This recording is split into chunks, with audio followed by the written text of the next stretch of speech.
This episode is brought to you by the Godfather Foundation. It was created to break the cycle. They want to empower parents and families by providing them with the tools and resources they need to be successful in recovery. They offer case management, peer support, educational classes such as budgeting, credit repair, parenting, job referral, application assistance, cooking, and fentanyl awareness.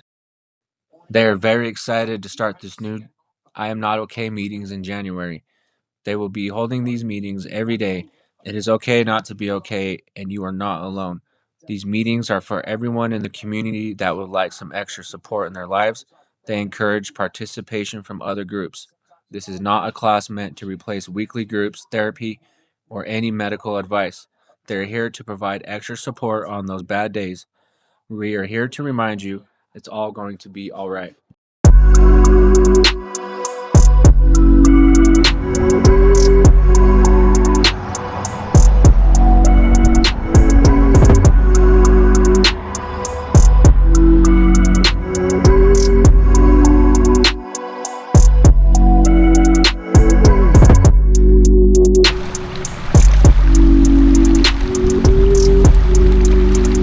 Welcome back to another episode of Evolve and Prosper, where we are facilitating growth and speaking on what it takes to overcome all different types of issues in life.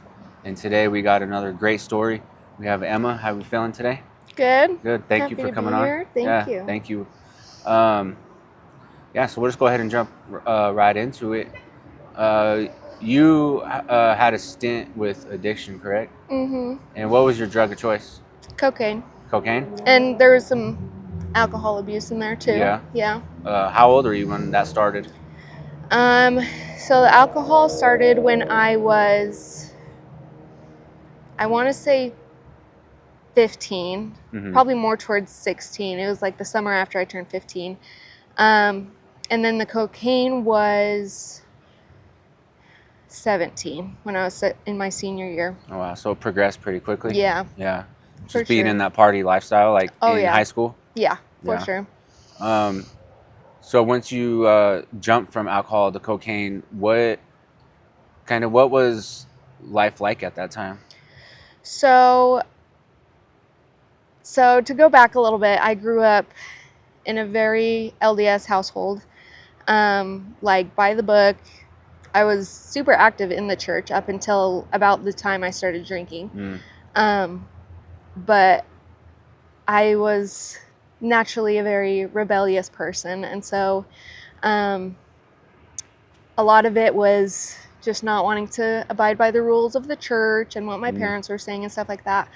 And then a lot of it was mental health. Like I had it pretty horrible when it came to mental health, and so that was kind of like and like the peak of my addiction was like when I had it the roughest. Yeah. And what did you deal with when it came to mental health? So it started when I was about 12. I was diagnosed with severe depression and anxiety. And then the older I got, kind of the more was added to the list, like obsessive compulsive personality disorder, PTSD from a pretty rough car accident, ADHD, ADD, that kind of stuff. And then I recently found out that I'm kind of on the cusp of having bipolar. Okay. And so throughout high school, starting in my junior year, I was in and out of the psych ward, getting kicked out of schools, partly due to my addiction. And so it was just really rough. Yeah. For the most part, just a lot of bad decisions that did not help my mental health at all. Definitely. So, and so do you feel like that, trying to cope with that is what led you to the alcohol, which ultimately led you to cocaine? Yeah. Yeah. For sure. Just trying to numb it, or? Yeah. It was, depending on the day, sometimes it was to numb everything, and sometimes it was so that I could feel something, so. Yeah, that makes a lot of sense. Yeah. Now walk me through cocaine. Getting into that, how did that switch your lifestyle from alcohol to cocaine? Like, how did that progress?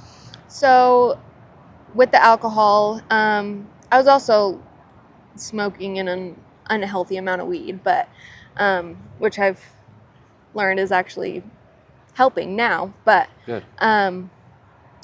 I was looking for any excuse to go smoke or drink, and so I would end up at a lot of parties, a lot of random houses, a lot of random parking lots, and that kind of thing. So I was gone all the time, just trying to cope in a sense. And so I met these people at a party, and they said, "Hey, come get a tattoo." And so I ended up going to get a tattoo, and they said, "You want some cocaine?" And I was like, "Fuck yeah." Like, I've never done this before. I don't know what it's going to be like, but absolutely. Oh, so this was your first time trying it? Yeah. When you're getting a tattoo? Okay. Yeah. All right. And it was just like this sketchy couple that lived in like a trailer in their mom's driveway or whatever. Yeah. But so that was, and then like a lot of the time I think people don't realize that, like, you learn it in school and everything, but I don't think people believe it a lot of the time, but it really only takes one time of trying it. Does. Like I wasn't like, after a couple times I was like, oh, I feel like I'm getting addicted or whatever. It was, I did it one time, and from then I couldn't stop thinking about it. It was every single day I was thinking about it. I was trying to find it. And so it kind of kicked me pretty hard in the beginning. Yeah.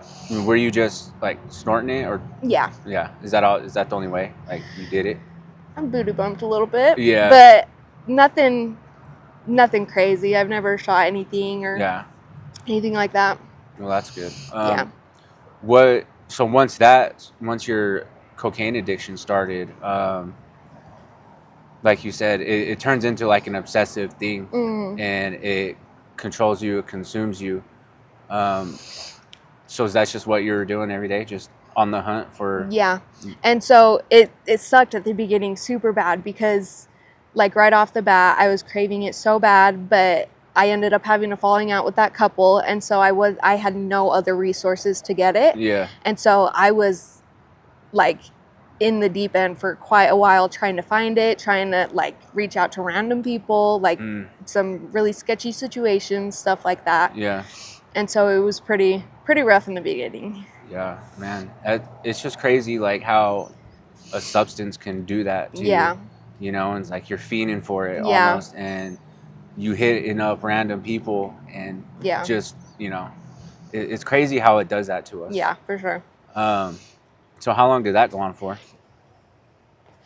So I want to say... And you were what, 17, 18 Yeah, at the so time? I was 17. That's young, and then, man. Yeah. How are you paying for it all? I have never once paid for drugs. Yeah. Like, at one point I got really close to selling myself, but it never got to that point. But it was always, so after that time, I wasn't able to find it for a super long time. So I considered myself sober, even though I was still like actively seeking it.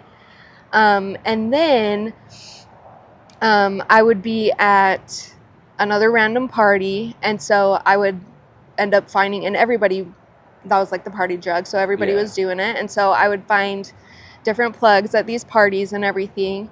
And then I was in the psych ward for a little bit. Due to your mental health? Yeah. My senior year, and sorry, I lost my train of thought. Where was I going with that? You were like, how were you? Shit, I can't remember either. Your senior year, you came out of the psych ward, and... Oh yeah, so I was getting sober for my mental health. Yeah. Was the plan. And then I met my son's dad. And he was an addict himself. He had been addicted to meth at one point, and he was super addicted to Molly and like just kind of everything under the sun. Yeah. And then it got to a point where I was like, I think I could do it and just do it once. Like, I think that I would be okay to just do it once. And my dumbass, like, Yeah. and he was like, okay, let's do it. And because he didn't really care at all to be sober. And so I got back into it, obviously worse than I was before. Yeah. Because now, because he had all the connections. Like, there was no way I was going to run out of supply. There was no way that, and he was paying for it all, so I didn't have to worry about that. Yeah. Makes the decision a little bit easier to keep going. Exactly. You know? Like, I had everything that I needed. Yeah. I didn't have, that was before me and him got married, before I had my son, so I didn't have any responsibilities or anything. And so that was when I was like 18, 19-ish. No, I was 18. And then ultimately, like, what ended my use of it and everything was when I was with him. I don't know if you would call it an overdose. I guess you could. I just took way too much. Yeah. And so that kind of... That opened your eyes? Yeah. That was like your moment of clarity? Yeah. What was going... Take me through that. Take me through that day. So, we hadn't done it since the weekend before, and so we were like, let's party a little bit this weekend, and so we were drinking a little bit, and I was like, I need more. Like, I was feeling sick. I was like, I'm not doing good right now. And so we went and got some. I spilled it all over my car. Oh, shit. Yeah. And so it was a rough night. And I was like, okay, let's go back. I need more. So we went and got more.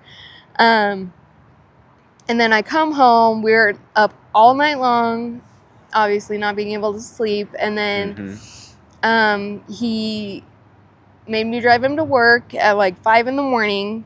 And then I get home and I'm sitting in bed by myself and I'm just like freaking the fuck out. Like, I have no idea what's going on. You're like tripping, or you just had like really bad anxiety? Like, you just got to that. So I felt like the worst panic attack of my entire life. I was hyperventilating. Like, I could not breathe. I'm like ripping apart because I had like exercise-induced asthma or whatever. So I'm like looking for my inhaler, which I don't have. Like, and like I'm sweating and I'm like crying and I have no idea what's going on and I'm all by myself. So I text one of our other roommates and I'm like, hey, can I come in there really quick? Like, I'm freaking out. And she's awake at this time. And she's like, yeah, of course. Like, come on in. And so I'm just like, because I talk a lot. Like, that's no secret. But like, I literally can't stop myself from talking. Like, it's just like word vomit, like for hours. Like, it was probably like 2 or 3 hours at this point. I was like, I need to call my dad. Like, because like my parents being LDS, they were very strict, but Did they know about your addiction at this time? Yeah. So, but they, on this relapse, they didn't know yet until I called my dad. Because like my dad, like I tell my dad everything. Like, he knows every single thing about me, probably more than he wants to know. But and so I call my dad. I'm like, hey, I relapsed. I think I'm overdosing. I don't know what's going on, and I'm freaking out. Like, I took dumbass to work. Like, he's not here. I don't know what to do. And so he's like, okay, I'll come get you, and we'll go to the hospital. And I'm like, I do not want to go to the hospital because like, I've been in and out of the psych ward. Yeah. I was like, no, they're gonna arrest me. They're gonna admit me. They're gonna judge me. Like, and I was like, I don't feel like I'm gonna die, so I don't want to put myself in a situation where I don't need to go to the hospital or whatever. Yeah. And so he just kind of like talks me down, and like I'm drinking water, I'm eating a snack, and like I think there were like 3 or 4 other roommates at the time, that they were all in the room trying to help me calm down and everything. And so I finally calmed down a little bit. And I call my dad again, and keep in mind, my boyfriend at the time, he was pissed at me, like, because he's at work, he doesn't know what's going on. I'm like, I think I'm overdosing, but like, sorry, I don't want to bug you, you're at work. Like, it was a mess. And so he gets home and he's pissed at me, he won't talk to me. And so like and then my roommates are kind of pissed at me now that I've come down, because they're like, why are you doing drugs in our house? Like, Oh, they didn't know? They didn't know. Oh, they had no shit. idea. And so it was just a whole mess. And then so I called my dad again. I was like, I fucked up. Like, I don't know what to do from here. And so like I hadn't been a really like religious person or anything, but like that was kind of like the only thing that I knew that made me feel better was because I like completely lost my relationship with God. And like, not to get like preachy or anything, but I was just like, I need a blessing. Like, I want you to come give me a father's blessing. So you prayed? Yeah. So I prayed. I was like, God, like, what do I do? Like, I know I'm kind of shitting on my life right now. At a young age too. Yeah. And so I was like, I genuinely, at this point in my life, I thought by the time I'm 20, I'm either going to be dead or in jail, or like I don't think I'm going to make it. It's the only 2 options. Yeah. Really. And so I was like, I need a blessing. So my dad, he came and gave me a blessing. And from then on, like, yeah, it was incredibly hard to stay sober, but like, I knew what I needed to do in order to stay sober. Mm-hmm. Like, it was kind of just like a moment of clarity of like, this is what you need to do. Yeah, it's gonna suck, but this is kind of the path you need to take. Yeah. Well, it's not the only option, but for you to realize that in that moment, and it is a moment of clarity. Yeah. To where you're like, yeah, it's gonna be hard and this shit sucks, but like, I got no other choice. Yeah, exactly. And that's so powerful. Yeah. You know, because sometimes when we're like that, and like, say you came down and everything was all good, and like your dad didn't come and give you a blessing, and like a few days or a week passes, you know, I'm good, like I can try it again. Yeah. You know, because that's how our addict mind works. Mm-hmm. So for you to realize that moment of clarity and run with it is such a powerful thing. Yeah. So was that the last time that you used cocaine? Yeah. And at that point, we were about to go through, of course, my ex was on probation at the time. And so that was kind of another thing that I used to kind of keep myself sober. And then on top of that, we were about to go to court for his custody for his daughter. And so it was just kind of like everything was like coming together. Like, you have all these things going for you. And like, don't get me wrong. Like, I still, like, I've got 3 kids. Like, I'm like, I could use a good, like, 13 lines right now. Like, it's tiring, but. Yeah, I get it. But that part of us is always going to be in us. Yeah. You know what I mean? Mm-hmm. It's just a matter of recognizing it. Yeah. And learning how to cope with those thoughts. Exactly. Yeah. So how do you do that today? There's a lot of things that I kind of use these things to cope with addiction and mental health, because they kind of go hand in hand. But art and my career, like, you're a tattoo artist. Yes, I love to tattoo. I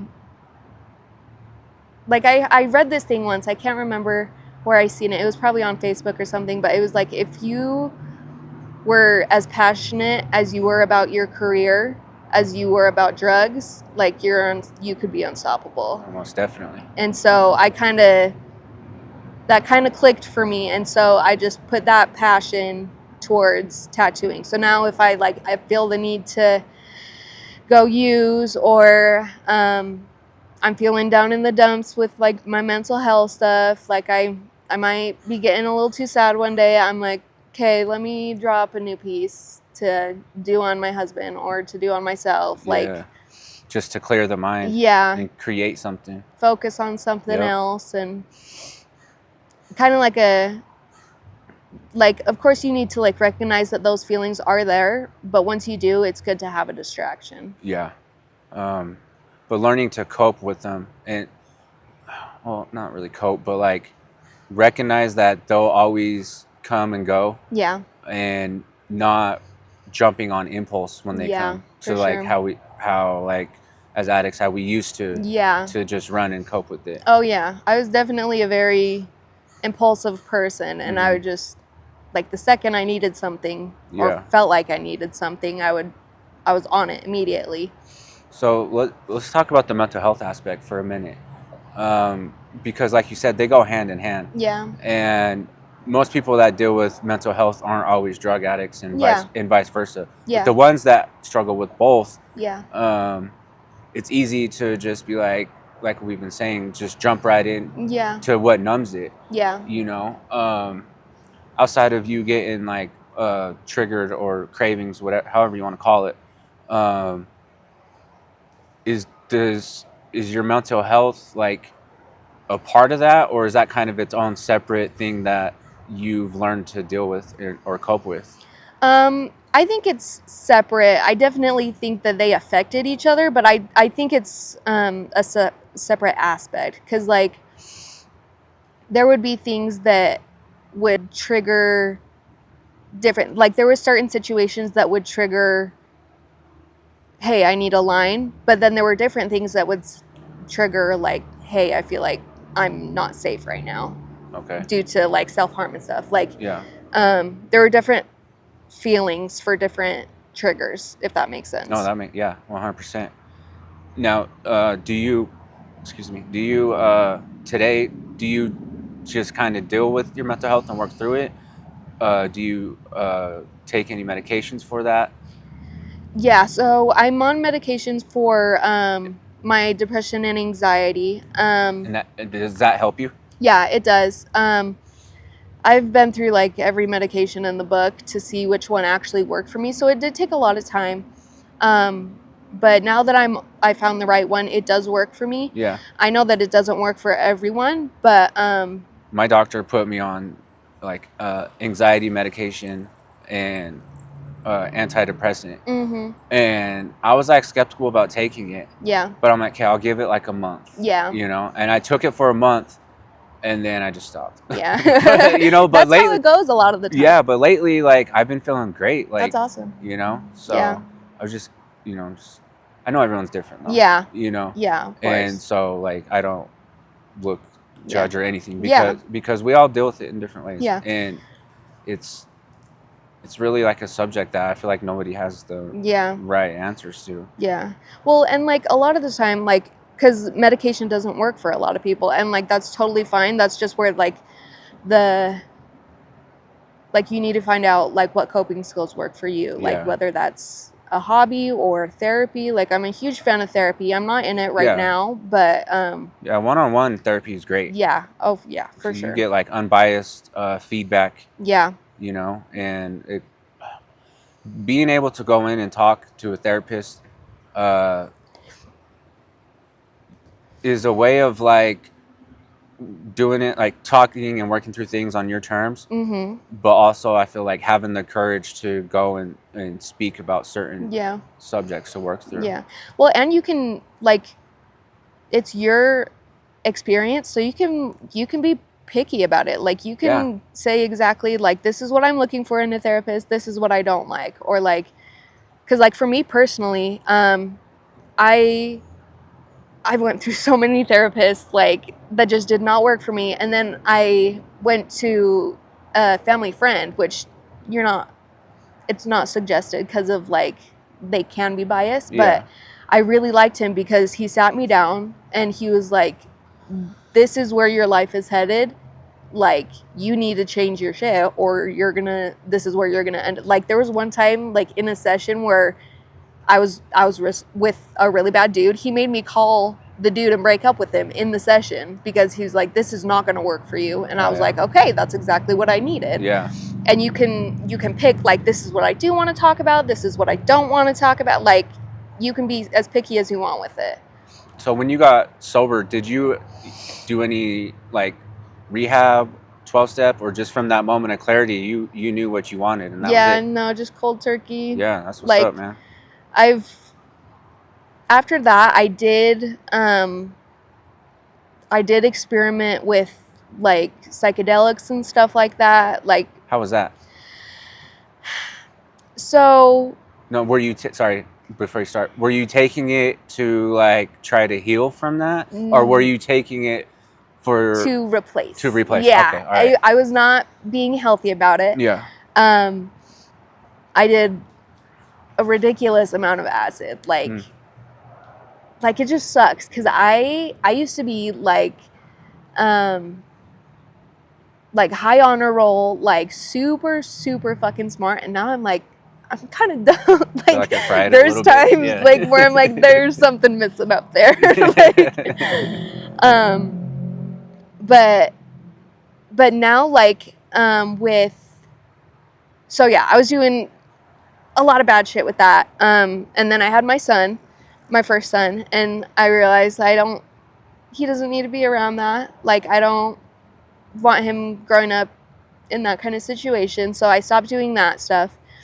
I do think that it can be beneficial if you do it right, like the microdosing and everything. I personally wouldn't do it just because I don't trust myself enough to just keep it at that. Yeah. Because I do still have that mindset of, like, maybe a little bit more, maybe a little bit more. But it's dope because you recognize that. Yeah. You have enough self-awareness, and you can keep it real enough with yourself to know, like, I can't. It's not even worth the, a good night. It's not worth it at all. Yeah, so that's dope. You should give yourself props for that. Thank you. Yeah. Now, you kind of mentioned something earlier, if you want to speak on it, about marijuana. Yeah. Is that something that helps you today? Is it something you experimented with and realized it doesn't help you? I have used it irresponsibly in the past. Like, I was doing anything I could to get high or drunk. So I was smoking way more than I should have been. Yeah. But now,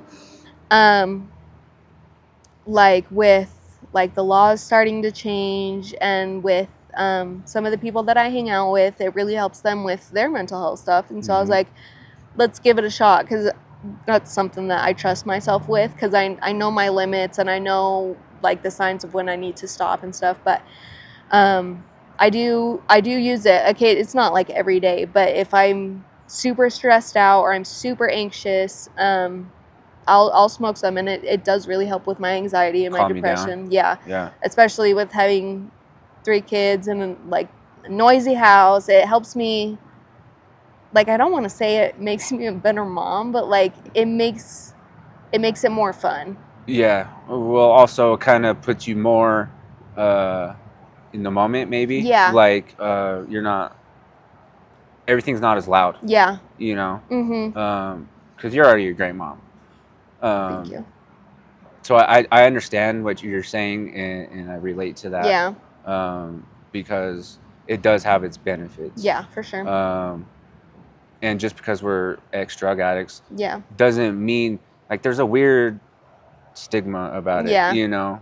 For sure. But the people that I know, and the people that I know that use it, that have been severe drug addicts, you would never have known that if you didn't know them. Yeah, you know, for sure. because they're able to be a parent, be present, and work on their career and everything else. It Yeah. doesn't interfere with anything. Yeah. And I think that has a lot to do with growth. Like, Yep. just like when I first met you, like I had no idea that you had been an addict, and I didn't learn till later, and I was like, he's gotten his shit together. Like, that's really cool. Yeah, Like, thank you. and so that's like it's on, like, I honestly, like, I look up to people like you, because not everybody can do that. It takes a really strong person to be able to cope and to actually, like, improve your life afterwards. Yeah, you know, and as addicts, I honestly feel like we all have that in us. Yeah. It doesn't, like, and this is just me personally, like, rehabs didn't teach me that. Yeah. Steps didn't teach me that. Mm-hmm. Meetings didn't teach me that. It was me learning throughout my addiction, you know, and my moment of clarity where I'm just like, damn, I can't keep living like this anymore. And they say it's a progressive disease. Okay, yeah. So, like, you know, I know this won't happen, but, like, say, like, one of us fell off today Yeah. and started using. Yeah. Within, like, a week or so, like, we would be way worse Oh, yeah. than we were when we stopped using. Oh, yeah, for you know? sure. So that's always stuck with me. Mm-hmm. And this last time around, I was like, damn, well, then the same thing has to be true about the other side of it. Yeah. Of getting clean and getting your life back together. It won't go as fast, like, Yeah. to be where you want to be. But if you keep doing the right things, the Yeah. next right thing will happen, and it will just progress, Mhm. and, you know, life will get better. Oh, yeah. So that's, like, something that's just, even to this day, I keep telling myself, like, Yeah. when I get in my own mental health Yeah. shit, you know, that I have, it's, I don't know, it's just, like, a good way of pulling me out of it. Yeah, for sure. So that's dope. Yeah. So you're a tattoo artist. Mm-hmm. You're a mom of 3, Mm-hmm. 2 new babies. Mm-hmm. Walk me through how being a mom. I love it. Like, I genuinely think that, like, that was my purpose in life, and I wouldn't have been able to do that if I hadn't quit. It's hard because my oldest son, his dad is still riding the struggle bus with addiction, and I don't know if I can, like, talk about it legally, but it's still hard on our family. But we, as of right now, we have him full time, and he loves it. He loves his new babies. He calls them his new babies. It's very stressful, very tiring. I definitely get pretty down in the dumps sometimes, but it's worth it for sure. Yeah, and it's hard to have. Trying to see how I want to say this too, because like it's hard to have an absent parent. Yeah. And it's hard to have an absent parent that deals with addiction. Yeah. But I feel like all we can do is just keep showing up for them. Yeah. You know, and show them. For sure. Because I feel like they see our actions more than they hear our words. Yeah. Obviously, they're kids. Yeah. you know, for sure. You guys are doing great, and Thank so you. that's awesome. Yeah. Yeah, we'll go ahead and get wrapping up here. Okay. Now, what would your message be for, you know, anyone that's dealing with mental health and addiction? One thing. It is possible. It is hard, but it is possible. And again, on my little soapbox, I do believe that God is good in that way, and I do think that He is willing to help anybody who wants to improve their life, and I think there's great blessings that come with that. Find people that are healthy for you, whether that's friends, family, a sponsor, groups, like anybody who's willing to support you through that. But it is stressful. It is hard, but it is 100% worth it in the end. Most definitely. It is like I can't even express how worth it is Yeah. to be present and healthy. And it sounds like with hearing your story, you found what works for you, Yeah. and that's all that matters. Yeah. Doesn't matter what it looks like, as long as it's not self-destructing Mm-hmm. and throwing everything, throwing your whole life away for it. Yep. You got to find out what works for you and run with that. Yeah. No one can tell you any different or how to Agreed. do it.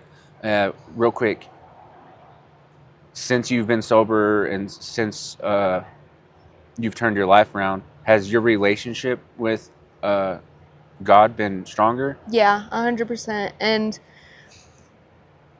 I lost him for I guess I didn't lose him. He was always there, but I cut things off on my end for a really long time. But Mhm. now that I've kind of opened that back up and put effort into that relationship, it's grown every single aspect of my life: mental health, addiction, my family. Like, It all fell into place. yeah, it's been absolutely amazing. That's great. We'll end with that. Sounds good. Thank you very much for Of coming course. on Thanks for having me. and speaking with me. And thank you guys for tuning in. You can follow us on Instagram, TikTok, and Facebook. There's a link for our online store, evolveandprosperapparel.com. And until next week, thank you.